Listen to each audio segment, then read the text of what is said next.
При приобретении и содержании подсадной утки, вряд ли целесообразно говорить о ее выборе по голосу и манере крика, так как для большинства из нас возможностей для этого просто нет. В охотхозяйствах, где поголовье уток сохранилось, их разводят, в основном для выпуска в угодья и последующего отстрела, а на их рабочие качества уже давно не обращают внимания. Чаще всего приходится довольствоваться тем, что удается достать. Только бы утка ростом, сложением, оперением не отличалась заметно от дикой кряквы. Если подсадная станет работать, селезни будут к ней подлетать, каким бы голосом ни наделила ее природа. Пусть лишь некоторые из холостых кавалеров соблазнятся визгливым или, наоборот, слишком басистым зовом, охота все же будет лучше, чем вообще без утки. А вот, неработающая, криковая, наказание для охотника. Каково? Видеть плавающего в 200 метрах селезня, на призывное шварканье которого ваша утка вообще не реагирует, а то и принимает меры, чтобы укрыться от непрошенного гостя. Чтобы избежать огорчений, подсадной необходимо обеспечить нормальные условия содержания и подготовить ее к охоте. Только в этом случае прирожденные свойства утки, стремление к обществу себе подобных, а весной к контакту с селезнем, могут проявиться в полную силу. Заморенный плохим содержанием подсадной, не до общества и, тем более, не до любви. Единственное ее стремление – забиться в укромное местечко и пересидеть, перемочь свое нездоровье. Голодный подсадной тоже не до компании. Очутившись на воде, она тут же принимается жировать, не обращая ни малейшего внимания на пролетающих птиц. Всю зиму не видевшая воды, а значит, не ухаживавшая за своим оперением, утка тоже работать не будет, она сразу начнет намокать, мерзнуть, стремиться на берег. Лишенная возможности выбраться из воды, она может и утонуть. Но и здоровье, сытая, чистая пером криковая, не знавшая до охоты ничего кроме своего двора, оказавшись в угодьях, боится окружающего простора, пугается безобидных птиц, чибисов, чаек, цапель. Подсадная, не привыкшая к привязке, будет рваться, дергать шнур, биться на воде. Чтобы освоиться со всем этим, ей нужно время. А где оно у охотника, выбравшегося в угодья на 2-3 дня? Содержание подсадных в сельской местности несложно.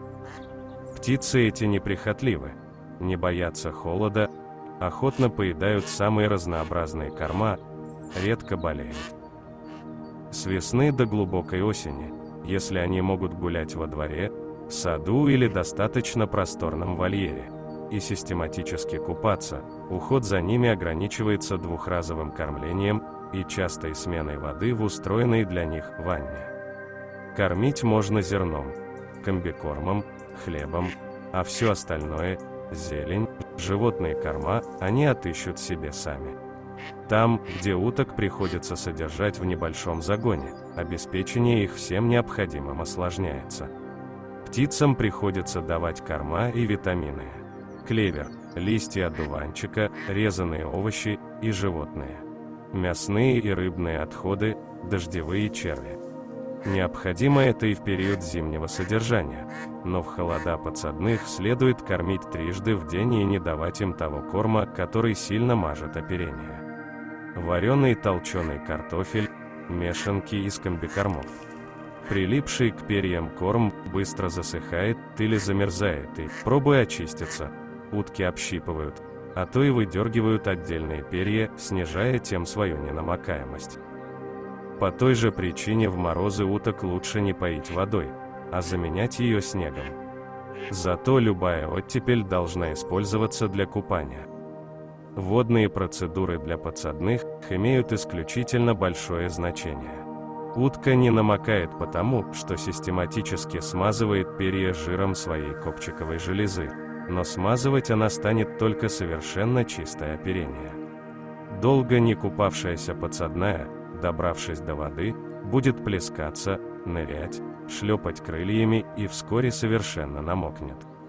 Тогда, выйдя на сухое место, она тщательно клювом очищает и отжимает перья и занимается их просушкой. Обсохнув, снова начинает мыться, и так несколько раз подряд. Только убедившись, что никакой грязи на ней не осталось, подсадная приступает к смазыванию оперения. Набрав клювом жира с кисточки копчиковой железы и обсолив об нее перья головы, она затем разносит смазку всюду, где та требуется. Чем чаще предоставляется утке возможность купаться, тем чище у нее будет перо, тем тщательнее она будет его смазывать, и тем меньше будет намокать на охоте.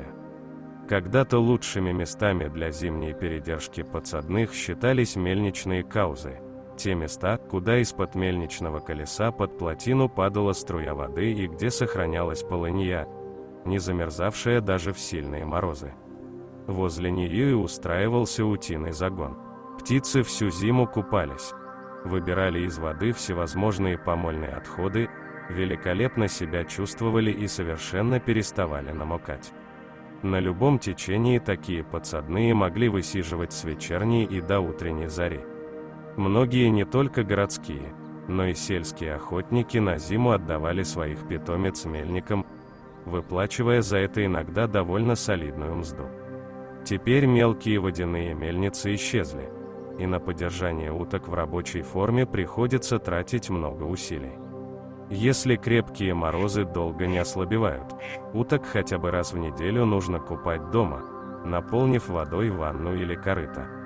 После того, как они намокнут, следует дать им время высохнуть в тепле и только потом перенести в предназначенное для них помещение. Все это, конечно, очень хлопотно, но другого пути нет. Помещением для уток может служить любой, непродуваемый и достаточно светлый сарай или даже большой ящик, в котором на одну подсадную приходилось бы не меньше 1 квадратного метра площади. Пол нужно устилать постилкой, и чаще ее менять. Требуется это не столько для тепла, сколько для поддержания в целости оперения птиц. Присевшие отдохнуть, утки часто примерзают отдельными перьями к заляпанному пометом полу, а поднимаясь на ноги, эти перья обрывают. При хорошей подстилке такая опасность исключается. В помещении, где содержатся утки, следует систематически убирать, менять подстилку и вообще стремиться к поддержанию чистоты. Ни летом, ни зимой криковых уток не нужно перекармливать. Корма каждый раз следует давать столько, чтобы он полностью, без остатка поедался, но птицы не оставались голодными. Зерна на одну утку требуется примерно 100 грамм в день. Очень важно приучить к себе подсадную, завоевать ее доверие. Ручная криковая не только удобна на охоте, ее легко высаживать на воду и снимать по окончании зорьки, но и работает лучше, чаще подает голос, словно для общения с хозяином, и даже отвечает криком на его призывное посвистывание. Если случится, что такая утка отвязалась, то поймать ее просто. Тогда как дичащуюся изловить почти невозможно. Приручить подсадную несложно. Нужно лишь уделять ей побольше внимания. Сидеть рядом, когда она кормится или купается. Давать с руки лакомую пищу. Брать почаще в руки, сажать на колени. Делать все это следует ласково, осторожно.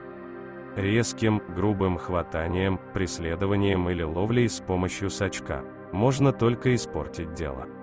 Встречаются, правда, утки очень пугливые и недоверчивые, которых приручить трудно, а то и невозможно, но большинство подсадных привыкают к хозяину быстро, особенно если утка у охотника одна. Тут контакт с владельцем словно бы удовлетворяет потребность птицы в общении. Однако, живя в одиночестве, подсадная за весну, зиму и лето может настолько отвыкнуть от общества себе подобных, что осенью начинает бояться своих вольных собратьев. Поэтому, если уж приходится держать одну утку, то весной ее время от времени нужно выносить туда, где держатся дикие кряквы. Сейчас, когда последние в значительном количестве зимуют на многих городских водоемах, дело это вполне осуществимое. Но наиболее целесообразно держать утку с селезнем или 2 уток и селезня. Это тем более выгодно, что при совместном содержании двух подсадных они очень привыкают друг к другу, постоянно держатся вместе и порознь скучают. На охоте разъединенные подружки работают гораздо активнее, каждая зовет к себе другую. Когда вместе живет больше 3-4 уток, приучить их к себе сложнее и редко удается сделать их полностью ручными. С приближением весны, появлением обширных луж, талой или освободившейся от льда воды, в работе с подсадными наступает весьма ответственный период. Это так называемое вызаривание уток, иначе говоря, приучение их к привязи и той обстановке, в которой они окажутся на охоте. К этому времени для каждой утки должны быть приготовлены удобный садок для ее переноски и удобная привязка, состоящая из нагавки и шнура. Первая представляет собой полоску не толстой, но прочной и не растягивающейся при намокании кожи шириной около 15 мм и длиной около 50 мм. Ею, как браслетом, охватывают плюсну подсадной и концы либо наглухо сшивают, прикрепляя к ним легкое металлическое колечко, либо через них 3-4 раза продергивают шнур, так, чтобы затянутый он надежно удерживал нагавку на утиной лапе. В первом случае нагавка остается на лапе подсадной в течение всего охотничьего сезона, а шнур к ней привязывается или пристегивается, когда утку нужно высадить на воду. Во втором случае нагавка закреплена на шнуре и надевается на подсадную только в часы вызаривания и охоты. Очень важно, чтобы нагавка не была ни слишком тесной, ни слишком свободной, позволяющей подсадной выдернуть из нее лапу. Шнур длиной 2-3 метра лучше всего делать плетеным из 3 капроновых. Витые шнуры неудобны тем, что, намокая, они свиваются, путаются и ограничивают свободу передвижения подсадной. Шнур с нагавкой и другим своим концом привязывают к грузу или колу, воткнутому в дно водоема. В последнем случае часто случается, что подсадная, плавая вокруг кола, так наматывает на него привязку, что, в конце концов, лишает себя возможности перемещаться. Чтобы этого не происходило, шнур лучше всего привязывать не к самому колу, а к надетому на него достаточно широкому кольцу. Садком для утки может служить плетеная корзинка, фанерный ящик или вообще любое вместилище, где подсадной было бы не тесно, не душно, удобно. Нужно также, чтобы сажать утку в садок и вынимать ее оттуда можно было без труда. Для удобства переноски садок оснащают ручкой или наплечным ремнем. Если садок рассчитан на переноску сразу 2 подсадных, его обязательно следует перегородить на 2 отсека, ибо утки, посаженные вместе, неизбежно будут мять друг другу оперение и пачкать его испражнениями. На дно садка нужно стелить слой сена или соломы, чтобы птицы не очиживали лапы. Случается, что вызариванием не удается довести подсадную до состояния, когда она вовсе перестает намокать. Через какое-то время после высадки на воду утка все же начинает мокнуть и стремится выбраться на сухое место. Работать она при этом, конечно, перестает. Устроить подсадную так, чтобы на охоте она при желании могла вылезти на какую-либо кочку, удается далеко не всегда. Поэтому очень выгодно приучить ее пользоваться специальным кружком. Он делается из обрезка доски или плотного пенопласта толщиной в 20-25 мм и должен иметь диаметр 150-200 мм, его или насаживают на привязочный кол прорезанным в центре специальным отверстием, или прибивают к колу гвоздем. Нужно лишь укреплять его надежно, без шата и перекашивания. Длину кола подбирают таким образом, чтобы при втыкании его в дно водоема кружок оказывался на уровне воды.